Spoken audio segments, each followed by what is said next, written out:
بسم اللہ الرحمن الرحیم۔ السلام علیکم۔ قضائے عمری۔ سوال: کسی شخص نے سالہ سال سے اپنی فرض نمازیں ادا نہیں کی اور عمر کے کسی حصے میں اللہ تعالیٰ نے اسے توفیق دی اور وہ 5 وقت کا نمازی بن گیا اور ساری نمازیں وقت کی پابندی سے ادا کرنے لگا۔ اب اسے خیال آیا کہ وہ اپنی قضا شدہ نمازیں پوری کرے۔ اس کے لیے قضائے عمری کا طریقہ رائج کیا گیا ہے اور مختلف طریقے بتائے جاتے ہیں۔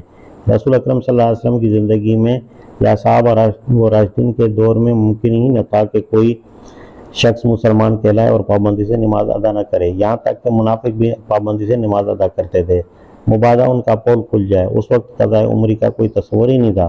رسول اکرم صلی اللہ علیہ وسلم کی بے شمار احادیث ہیں جن سے ثابت ہے کہ نماز چھوٹ جانے کی صورت میں پہلی فرصت میں اسے ادا کرے۔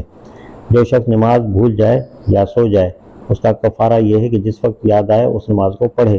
اسی طرح جنگ کی وجہ سے یا کسی اور وجہ سے جو بھی نماز وقت پر ادا نہ ہو سکی، نبی کریم صلی اللہ علیہ وسلم نے اسی دن اس کو ادا کیا۔ قضاء عمری کا طریقہ کب اور کیسے رائج ہوا جبکہ اس کی شریعت میں کوئی اصل نہیں ہے؟ جواب: مولانا عبدالمالک۔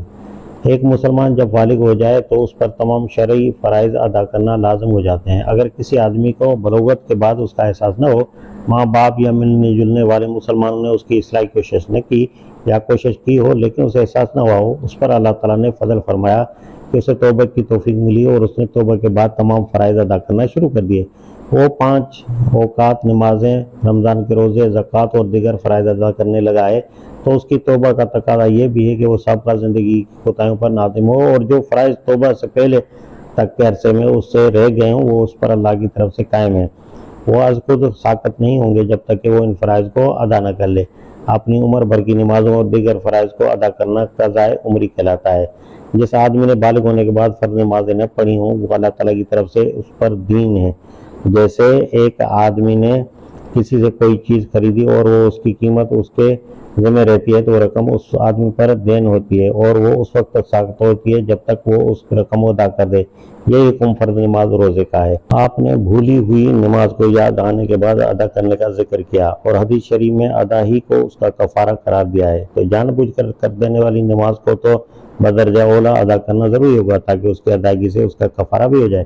یہ بات ہر مسلمان کو معلوم ہونی چاہیے کہ بالغ ہونے کے بعد فرائض اور واجبات کو ترک کر دینا، خصوصاً فرض نمازوں کو ادا نہ کرنا گناہ کبیرہ ہے۔ بعض فقہا نے تو اس کو اتنا بڑا گناہ قرار دیا ہے کہ ان کے نزدیک اس کی تلافی قضا سے بھی نہیں ہو سکتی، لہذا اس کی تلافی کے لیے قضا کے ساتھ مسلسل توبہ و استغفار بھی ضروری ہے۔ قضاء عمری کا یہ معنی نہیں ہے کہ ماضی کی تمام قضا نمازوں کے عوض کوئی شخص کسی دن 2 رکعت پڑھ کر ماضی کی ساری نمازوں سے ثبوتش ہو جاتا ہے۔ یہ علماء میں سے کسی عالم کا نظریہ نہیں ہے، لوگوں نے اپنی طرف سے اس قسم کی قضاء عمری اختراع کی ہوئی ہے۔ قضا کا طریقہ یہ ہے کہ بلوغت کے بعد جتنے سالوں کی نمازیں رہ گئی ہوں اتنے ہی سال وقتی نماز کے ساتھ ایک قضا نماز بھی پڑھے۔ اس طرح ہر دن 5 نمازوں کے ساتھ 5 قضا نمازیں بھی ادا ہو جائیں گی اور کسی بڑی مشکل کے بغیر اللہ تعالیٰ کی طرف سے عائد کردہ فرض کی ادائیگی کی سعادت حاصل ہو جائے گی۔ یہ بات ذہن میں رکھی جائے کہ قضا صرف 5 اوقات کے فرائض اور وتروں کی ہوتی ہے، سنتوں کی قضا ضروری نہیں۔